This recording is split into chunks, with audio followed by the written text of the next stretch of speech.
I'm Bruce Johnson. Welcome back to my workshop. For those of you who saw our first video in this series, Identifying Arts and Crafts Furniture, you know I'm working on a Gustav Stickley side chair that I rescued from my barn. Now before I dive into this or any restoration, it's important that we first make a detailed examination of the piece and then make a list of exactly what needs to be done and in what order. Now as you can see, it's pretty obvious this chair needs a good cleaning. It's covered with cobwebs, dirt, and grime.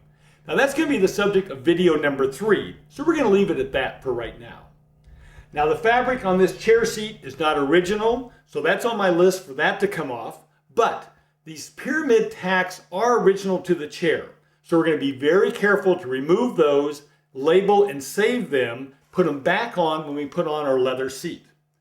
Now the joints in this chair, while they're a little bit loose, I'm not terribly bothered by that. Keep in mind, this chair is 103 years old. A little bit of looseness is to be expected. Now the joints are held together with oak pins, and the only way we could do a proper regluing would be to drill out those pins, take the chair apart, reglue it, clamp it back together, and replace it with new pins. We don't want to do that. We want to keep this chair and any piece of arts and crafts furniture as close to 100% original as possible. So a little bit of looseness, I'd rather have that than lose those original pins.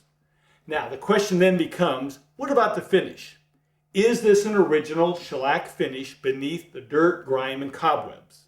Well, the answer is yes, sorta. When I inspected this chair, I didn't see any obvious signs of refinishing. No sanding scratches, no drips underneath the rungs, no stripper scars. So my feeling is the chair hasn't been refinished. However, when I looked at the back stretcher where the decal is, I could see that someone had taken a rag and some denatured alcohol and gone over this entire chair.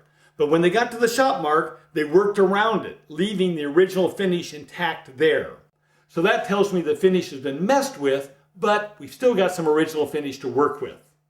Now in the back of this chair, we can see that we've got some water damage, and we're going to have to deal with that as well. But the good news is the chair doesn't have an overcoat of polyurethane on it that we'd either have to strip or sand off. The finish is thin, it's original, but we can save it. To recap then, we're going to remove the green fabric but save the tacks. The chair has some looseness, but we're going to live with that and avoid a regluing.